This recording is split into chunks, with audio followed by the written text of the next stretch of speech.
So guys, আজকে আমি আপনাদেরকে বলবো কিভাবে একটা পারফেক্ট টেইলার স্যুট কিনতে হয়। নাম্বার 1 হচ্ছে কালার সিলেকশন। আপনার যদি কোনো স্যুট না থেকে থাকে, আপনি যদি প্রথম স্যুট কিনতে যান, তাহলে কালো, গ্রে আর হচ্ছে ব্লু, এই তিনটা কালারের বাইরে কখনোই যাবেন না।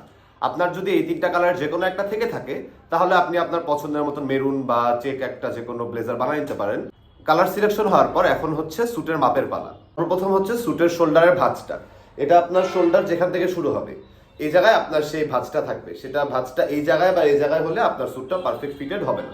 তারপর হচ্ছে স্যুটের হাতা। আপনার স্যুটের হাতা এই পর্যন্ত হবে না বা এই পর্যন্ত হবে না। এটা পারফেক্ট একটা মিড রেঞ্জে থাকবে, যাতে আপনার নিচের শার্টটা দেখা যায়। এটা যেন পুরোপুরি ঢেকে না যায় বা হচ্ছে এত উন্মুক্ত হয়েও না থাকে, জাস্ট এইটুকু হবে। হাতা তো বানিয়ে নিলেন, কিন্তু আপনার স্যুটটা লম্বা কতটুকু হবে? আপনার স্যুটের লম্বা হবে এই যে আপনার যে থাম্ব, এই থাম্বের অর্ধেক পর্যন্ত। দেখেন, এই যে এই লম্বাটা এইটুকু পর্যন্ত আছে, ঠিক আছে? স্যুটের সাইজটা এরকম হবে। আর যদি প্যান্টের কথা বলি, প্যান্ট হচ্ছে বেশি টাইটও নিবেন না, আবার বেশি লুজও নিবেন না। আপনার বডির জন্য যেটা একদম পারফেক্ট ফিটিং সাইজ, সেই অনুযায়ী ফিটিং প্যান্ট নিবেন। বেশি টাইট ফিটও না, বেশি লুজ ফিটও না। সো গাইস, আপনি যদি স্যুট কিনতে চান, এই নিয়মে স্যুটটা কিনবেন, দেখবেন আপনাকে অনেক ভালো লাগছে।